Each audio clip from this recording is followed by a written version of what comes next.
First channel, and today we're going to do another Exo-Cast, episode 2. It's just going to be me today. Just going to talk about some things, have no general plan like usual, and I'm glad you guys are tuning in. I was really excited about starting this series. I was really excited about, editing this series, everything about it. Just excited. Making a podcast was one of the things that I've always wanted to do, and hopefully this goes well. So today's first topic to talk about is games. What do you know? Gaming on a gaming channel. The game that I am excited for, though, I don't really think I'll be able to play, considering I don't have a Switch. I'm at least excited for the gameplay of it, or at least watching gameplay of it, is the Super Smash Bros. For the Nintendo Switch. Super Smash Bros. Is one of my favorite games on this planet. I played a lot. I'm actually really good at the Nintendo 64 version, and I don't say that I'm not usually very confident about gameplay, like my skills in it. But as far as Super Smash goes, I am good at it. I can say that confidently. And yeah, the character roster, I don't know if there's been any official lists for it. For those who don't know, Super Smash Bros. Is a Nintendo game where all the Nintendo games fight each other, and there's some sort of story mode to it, and there's items from different games and miscellaneous things like that, and the characters, they keep adding new characters every time. So what I'm wondering is if they're going to have the same characters as the last game they made, which is the Super Smash Bros. 4, is what I think. If they're going to have the same characters plus new ones.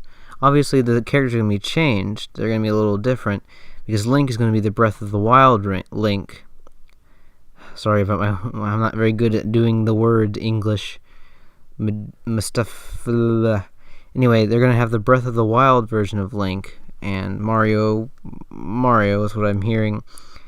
But, I actually don't know what they're going to do about the other characters, if they're going to have the same characters, because they obviously haven't made any new Pac-Man games or Wii Fit Trainer, and I don't know if they're going to keep those characters.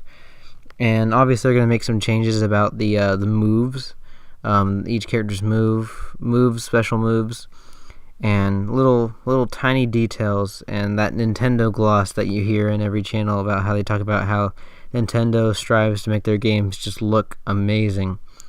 And so far they've been pretty good, especially with games on the Switch. I mean, if you've seen gameplay of Breath of the Wild, the most recent Legend of Zelda game, you definitely should be excited for what the graphics are going to look like in Super Smash. But yeah. Anyway, along with games, there is a show. I don't know if you guys know this, but I'm a huge superhero, Marvel, DC, Star Wars fan, all those universes. But as far as DC goes, there was a show a couple years ago called Young Justice, and it was a kind of like not like Teen Titans, more of a grown-up version of Teen Titans, where they had more characters and really great storylines. Like Robin, Aqualad, Miss Martian, Superboy, characters like that, even Beast Boy in the second season. And they had made that show, and it was a very great show, but the show got canceled and moved to Netflix, and the creators didn't really think that they were doing that well, even though it was very great. The animation style is amazing, and it was a very grown-up show, and it was really, really fun to watch, and people were always made sure they were caught up. It was just a great all-around show, but they canceled it, sold it to Netflix, who then ended up having to sell it back to DC, or DC, I don't know, withheld it or whatever. But, it was gone, and then all of a sudden they got a huge wave of rage from all the fans saying, we want another season, and so they're making a third season of that show, and I am really excited for that. DC Comics, what I'm curious, they've released a picture of like some sneak peeks of the third season. It's gonna be called Young Justice, Season 3, Outsiders. And if you read the bio about it or information about it, you can also see a picture of the roster of some of the new characters and some of the new uniforms. And spoiler warning, Spoiler warning. I'm just gonna say that one more time. If you do not like spoilers and you're interested in watching this show, skip about like 20 minutes or like 5 minutes. But Kid Flash, one of the characters, ends up dying and he sacrifices his life to save the day, basically, at the end of the second season. And his the Flash's grandson from the future takes his place, and him and Kid Flash were friends. Well, sort of. They didn't always get along in the series, but he at first he felt like it was dishonorable to take his place, but his at the time girlfriend Artemis, the protege of Green Arrow, said that he would be proud of you, stuff like that. Anyway, my point is, you'll see a picture of a Flash-looking character, which is not actually Kid Flash. It is Impulse. His name is Impulse, and you'll see a Red Arrow character, or Speedy, and his name is Arsenal. He's a different person. He's not the original Speedy. He is the original Speedy. He lost his arm because Lex Luthor used it to make duplicates of him, and so there were different duplicates of Red Arrow. And so Arsenal, the original Speedy. There's Arrowette, which is if you watch, I haven't really seen the Arrow series on Netflix, and I don't really plan to. They've changed too many things about characters, especially Deathstroke, so I don't really want to watch it. But the female Arrow character, I guess. There's an assassin called Spoiler. Obviously, Blue Beetle and Beast Boy are going to be in there, and all great characters. Even Jazz, or I think that's his name, Static. No, it's Static. Some characters I'm actually not too knowledgeable on. Static. That's the only characters I don't know. He actually had a show in like the early 2000s, so that's pretty cool to see him reimagined as a young character or different character. But you see a Robin with a hood and a staff, and what I'm curious to know is if they're if you know anything about Robins, like a lot. Let's say I'm going to assume you're an expert, just so I can get on with the explanation. But there was Dick Grayson, Nightwing, then Jason Todd, who died and came back as Red Hood, and you actually infer that he dies in that gap between season 1 and season 2. You're supposed to infer that. So at this point, Nightwing is working alongside Tim Drake, which is like the Robin with the staff who ends up becoming Red Robin. Am I right? I think I'm right. Yeah. And so there's a picture of a Robin with a hood, and Damian Wayne, Batman's actual blood son, is famed to have a hood. And so I do not know if that is Damian Wayne that's going to be in the roster of characters, or if it's just Tim Drake with a different suit.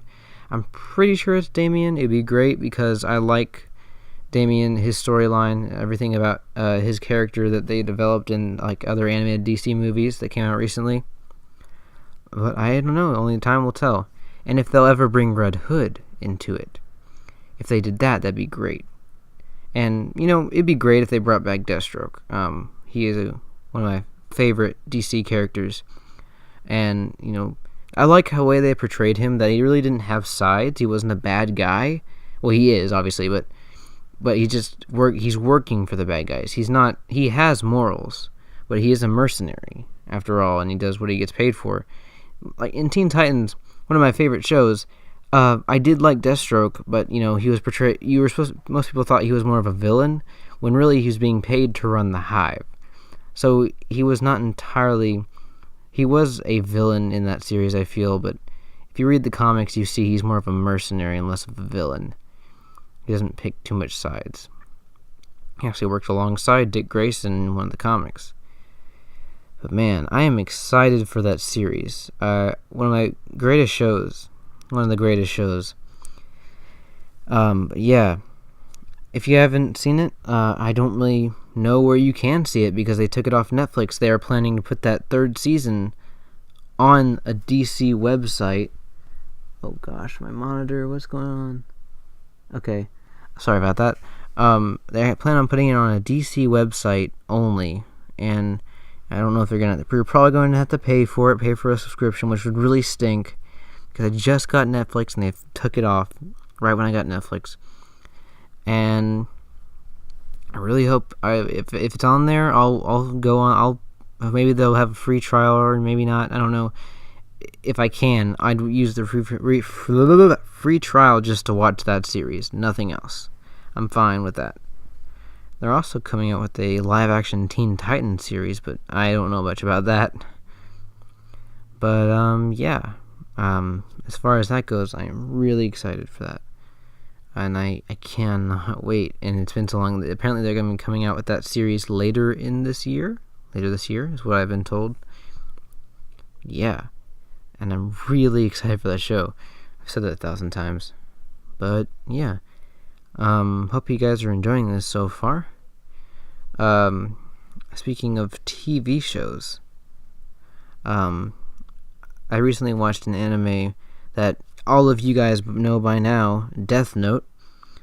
Favorite anime. Well, I've only watched a couple, so I guess I don't have a great opinion, but I really like that show. I really like the detective element, and obviously, favorite character was L. But I'm not here to talk about how great the anime was or how great the manga is. I'm here to talk about how garbage the movie was. The Netflix movie made recently. Just to put it in an analogy without having to explain what they left out, the only perfect thing in there was Ryuk, one of the characters. That's the only great thing in that series, I feel. In that movie, I feel. It's the only redeemable quality. It's almost as if the people who wrote the script were, okay, so they were making this big company was making a bunch of movies. They're like, Netflix, like, okay, you guys are in charge of the Death Note movie. We need you to watch the entire series and then read the manga, whatever you pronounce. I don't really care. We need you to watch that, and then by this date, and then make the movie. Write a script, and we'll make it into a movie. Okay, got it? Good. So like, okay, we got plenty of time. We don't have to worry about it. It gets to the day before the deadline. They haven't watched any of it. So they watched the first, 8 episodes. And they're like, okay, that's good enough. These guys haven't seen it, so they won't know if we got it wrong. Yeah. And they wrote what they know of the 8 episodes and turned it into a movie. And that's basically what it is. It was not good. Especially if you do not watch the movie first. Watch the show so you actually know what they have done to the show and portrayed it as. I was not happy watching that movie. And this is old news by now, really old news, but I did not enjoy that movie. It was not good. It didn't do justice to the name of the show. But yeah, it's kind of like they grabbed. Death Note is a physical entity, like the show is an object. They grabbed it and just kind of tried to push it through this tube, and only part of it came through the other side of the tube, and they're like, oh, well, forget the rest of the stuff. That's good enough. Like, they just filtered out almost everything except for the characters' names, and they didn't even get that right. The people lived in different places, and they were supposed to. Half the characters who lived in Japan didn't live in Japan. And it did not make any sense. But, yeah, that's my rant of the day. Did not like that movie. As far as podcasts go, it'll be sometimes, like I said last time, sorry, I'm losing thoughts. Just me, sometimes with me and other people, maybe more than one person. But, yeah, glad you guys sat here for about 15 minutes and listened to me talk, which is what a podcast is. But thank you guys for tuning in, and I will see you guys next time on the Exo-Cast.